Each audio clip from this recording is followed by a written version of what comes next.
Bismillahirrahmanirrahim. Assalamualaikum warahmatullahi wabarakatuh. Saya Abdul Yahya Siregar. Di sini saya akan menyampaikan materi tentang filsafat Ibnu Rushd. Yang pertama,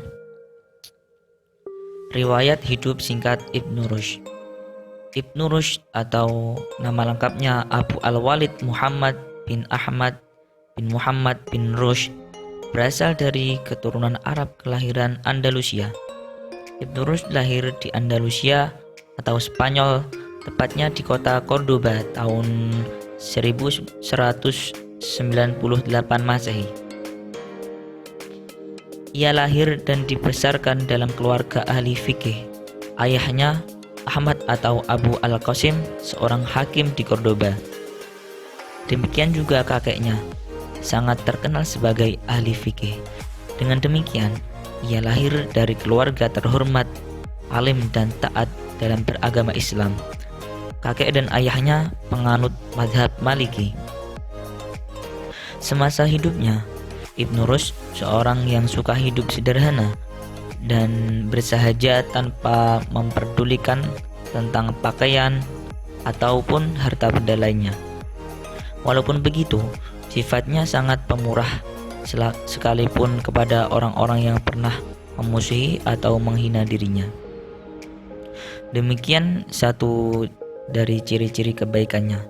Juga terkenal juga seorang yang sangat rendah hati, terutama kepada orang-orang yang miskin. Kehidupannya sebagian besar digunakan untuk menjalani tugas sebagai hakim dan dokter. Tapi di barat, ia dikenal sebagai filosof yang banyak mengkaji dan mengomentari pemikiran Aristoteles. Ibnu Rushd termasuk seorang yang jenius, banyak menghasilkan karya-karya tulis dalam berbagai bidang. Ia ahli hukum Islam, filsafat, menguasai ilmu kedokteran, alam, bahasa, fisika, dan astronomi. Menurut Ibrahim Madkur, Ibnu Rushd adalah filosof muslim besar periode terakhir dalam dunia filsafat Islam. Selanjutnya adalah karya dari Ibnu Rushd. Para ahli sejarah berbeda pendapat akan jumlah buku-buku hasil karyanya. Hermes Renan, salah satunya adalah seorang filosof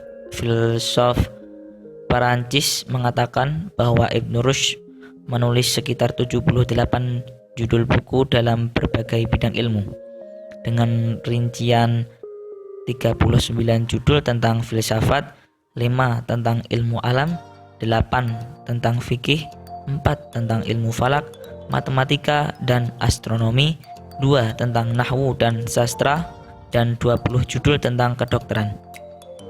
Disebutkan karya-karya tersebut banyak yang raib dan tidak sampai ke tangan kita. Dari sekian banyaknya karya Ibnu Rushd, yang bisa diambil sebagai spirit perumusan dan pengembangan fikih emansipatoris adalah 3 bukunya, yaitu yang pertama, kitab Al-Fasl, Al-Maqal Fima Baina Al-Hikmah wa Asy-Syariah min At-Tisal, yaitu kaitan filsafat dengan syariat, yang isinya menguraikan adanya keselarasan antara agama dan akal, karena keduanya adalah pemberian. Yang kedua adalah kitab Al-Kashaf an Manahij, yaitu menyingkap berbagai metode argumentasi ideologi agama-agama yang menjelaskan secara terinci masalah-masalah akidah yang dibahas oleh para filsuf dan teolog Islam. Yang ketiga adalah Tahafut at-Tahafut, yaitu kerancuan dalam kitab kerancuan karya Al-Ghazali, yang kandungan isinya membela kaum filsuf dari tuduhan kafir, sebagaimana dilontarkan Al-Ghazali dalam bukunya Tahafut al-Falasifah, kerancuan filsafat kaum filosof, ditulis berturut-turut pada tahun 1178 sampai 1180, yang merupakan karya terpenting Ketiga buku ini menurut pandangan kontroversial Ibn Rushd yang pernah menggemparkan dunia Eropa di pertengahan abad ke-13. Buku lainnya yang juga penting dalam bidang hukum Islam atau fikih adalah Bidayah al-Mujtahid, yaitu pemulaan bagi mujtahid. Buku ini merupakan suatu studi perbandingan hukum Islam. Di dalamnya diuraikan pendapat Ibn Rushd dengan mengemukakan pendapat-pendapat imam-imam madhab. Dan yang terakhir adalah pemikiran filsafat Ibn Rushd. Kontribusi rasionalisme Ibn Rushd dalam syariah, yaitu salah satu pandangan Ibn Rushd yang menonjol adalah teorinya tentang harmoni atau perpaduan agama dan filsafat. Ibn Rushd memberikan kesimpulan bahwa filsafat adalah saudara sekandung dan sesusuan agama. Dengan kata lain, tak ada pertentangan antara wahyu dan akal. Filsafat dan agama, para nabi dan Aristoteles, karena mereka semua datang dari asal yang sama. Ini didasarkan pada ayat-ayat Al-Quran dan karakter filsafat sebagai ilmu yang dapat mengantarkan manusia kepada pengetahuan yang lebih sempurna. Menurutnya, belajar filsafat dan berfilsafat itu sendiri tidak dilarang dalam agama Islam.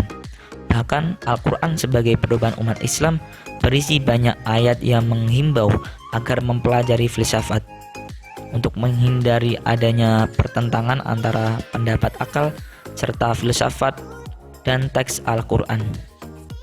Ibn Rushd menegaskan bahwa teks Al-Quran itu hendaknya diberi interpretasi sedemikian rupa atau dilakukan takwil. Takwil inilah merupakan salah satu bahasan penting dalam buku kecil. Rasionalitas filsafat Ibn Rushd justru membawa angin segar bagi dunia Eropa, bahkan mampu membebaskan Eropa dari cengkraman hegemonis gereja. Kehadiran filsafat Ibn Rushd telah mengobarkan api revolusi yang menghendaki pemisahan sains dan agama. Ibn Rushd dengan kemampuannya mengomentari karya-karya Aristoteles telah membangkitkan kembali budaya berpikir yang telah lama redup dalam peradaban tersebut. Kesadaran akan urgensi rasio dalam memahami ayat-ayat Tuhan mulai berkembang subur di Eropa. Kristen dan Yahudi mulai mengenal harmonisasi antara agama dengan filsafat. Muncullah dalam sejarah Barat teolog-teolog rasionalis yang menjadi simbol perlawanan terhadap gereja yang sangat hegemonik.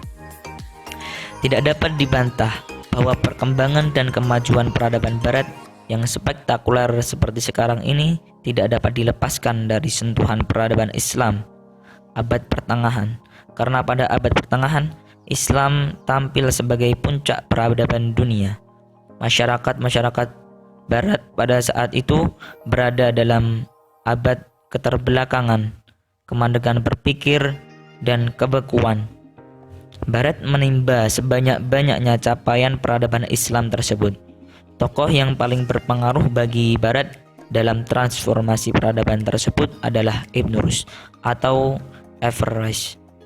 Sekian dari saya. Apabila ada salah dalam bertutur kata, mohon maaf. Wassalamualaikum warahmatullahi wabarakatuh.